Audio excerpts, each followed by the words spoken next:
มันเอาเนี่ยแพรวามันหนุ่มยังหัวนึงทุกคนเลยเออนะทุกคนพอไม่เฮ็ดทุกคนเลยโอ้ยนี่เอาคักเอางามทุกคนเลยทุกคนนี่หลายคักทุกคนสวัสดีและก็สวัสดีตอนค่ำๆนะทุกคนมื้อนี้ก็ค่ำนะทุกคนประมาณ6 โมงแหละพิมพรละมาเบิ่งเฮ็ดนะทุกคนเนาะมาเบิ่งน้ำกันเนาะว่าเฮ็ดพิมพรน่ะได้13 มื้อเนาะทุกคนเนาะบ่ออกก็มาลุ้นน้ำกันเนาะเด้เฮ็ดก็อยู่ในหันแหละทุกคนมาปืดเบิ่งน้ำกันเลยนะทุกคนเนาะว่าเฮ็ดสิออกบ่มาลุ้นน้ำกันเลยนะทุกคนเนาะว่าเฮ็ดน่ะสิออกแท้หรือบ่ออกนะทุกคนเนาะปืดเบิ่งกันเลยหลังจากได้13 มื้อเนาะทุกคนเนาะทุกคนดอกเริ่มเลยทุกคนเลย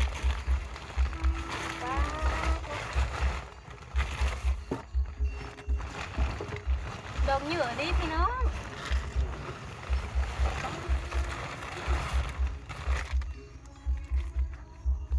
พอไม่เฮ็ดพี่น้องเอ้ยป้านะพี่น้องเฮ็ดนะป้าพี่น้องอ้อคักอะไรนะป้านะโอ้งามพี่น้องหยุ่มมึงเหยื่อนึงฮะนะป้างามเห็นบ่ป้าคักแห้งพี่น้องเอ้ยบานเมื่อไรไปเบิ่งข้างนั้นเนาะมีบ่เนาะ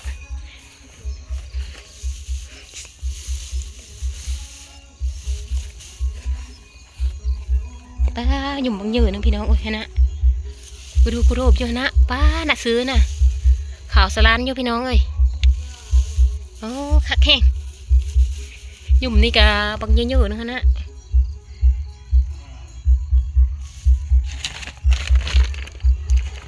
ไปกันนี่ก็อีกพี่น้องป้าดูออกงามอะไรนี่คักแห้งไรพี่น้องนะพี่น้องป้าออกคักออกเนี่ยพี่น้องนะหยุ่มบักเยอะๆนึงนะป้าดูคัก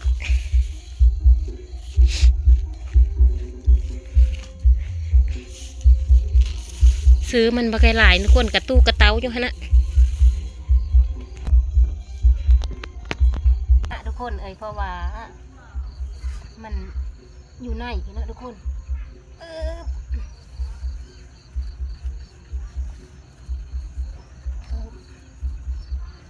นี่ทุกคน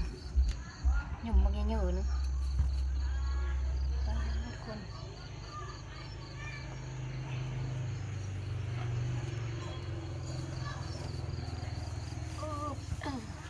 มันเอาเนี่ยแพรวามันหยุ่มบางอย่างเยอะนึงทุกคนเลยนะ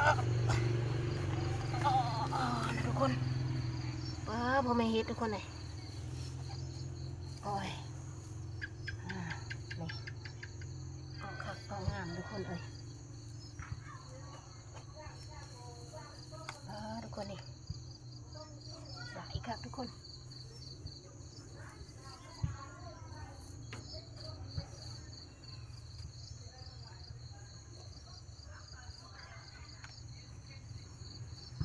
ทุกคนอุดหมุนกัน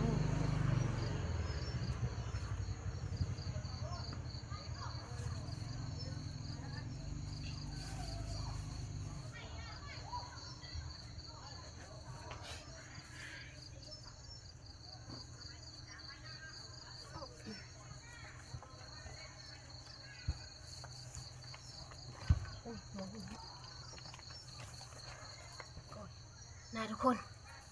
หลายอะไรได้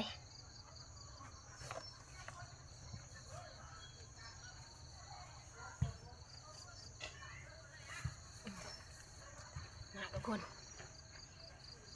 งามคักกะสดีได้ยินเสียงเพลงได้น้อยหนึ่งเนาะทุกคนเนาะเพิ่นเปิดเพลงซื้องานดองเนาะ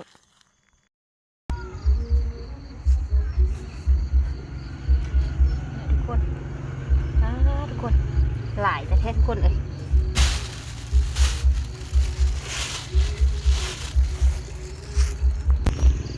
ป้าน่ะทุกคนเห็นห่าก็อ้อหลายอะไรนะทุกคนเนาะป้าเก็บเธอทำอิฐนะทุกคนเนาะทีนี้เนาะงามทุกคนเอ้ยได้เป็นเทมหอยแล้วพิมพ์พรกระสิเอาไปซ้อมตีนมันเนาะทุกคนเนาะซ้อมอยู่เฮือนหลานสาวนี่ทุกคนเอ้ยหยุ่มบางยืนนะทุกคนพอซ้อมตีนแล้วกะพิมพ์พรกระสิเอาตีนมาหุยเสื้อเฟืองนี่มันเป็นซื้อนะทุกคนเนาะมันเป็นซื้อเห็ดเฟืองเนาะนี่ทุกคน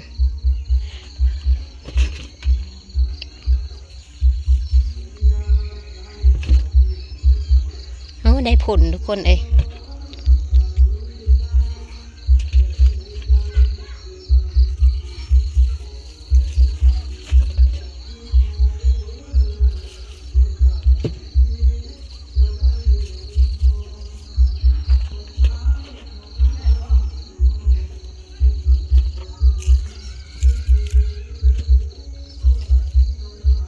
อันขี้มุนมันกับพิมพ์พรกับสีไว้นี่เป็นซื้อมันเลยทุกคนเอ้ย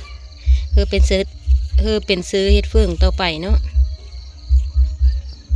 ไปทุกคนเอากระสิไปส้มกันเลยบ้านี้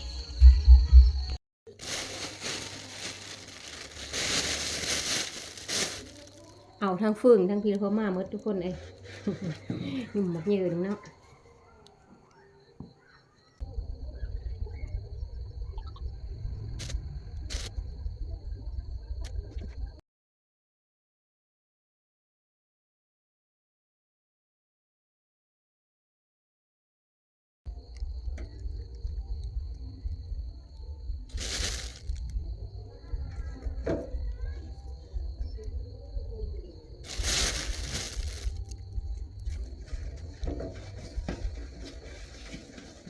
เนาะยุ่มมันก็ยืนทุกคนนะคักแห้ง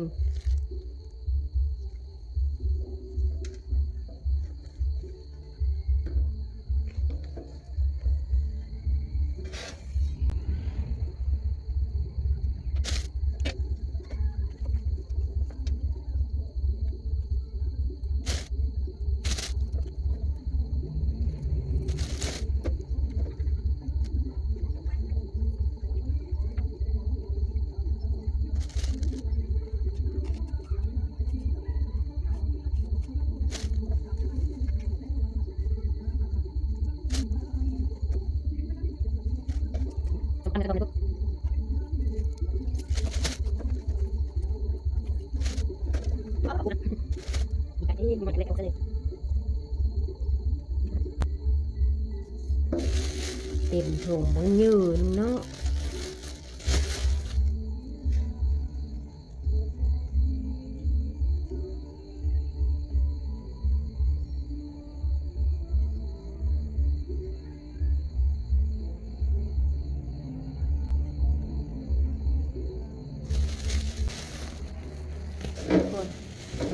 เนาะมันสีงามสำเลยเนาะ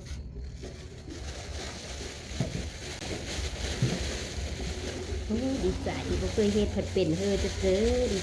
ใจนะทุกคนโคตรงามเลยตายไปแล้ว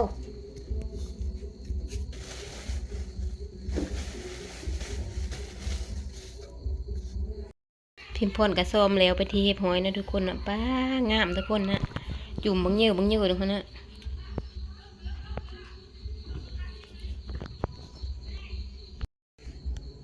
มาวันนี้พิมพ์พรกับโคจบคลิปเพลงเท่านี้นะทุกคนเนาะสบายดีและก็สวัสดีเนาะอันรับชมคลิปพิมพ์พรในคลิปต่อไปนะว่าเฮ็ดพิมพ์พรมันสิเอาเต็มอ่างหมดทุกคน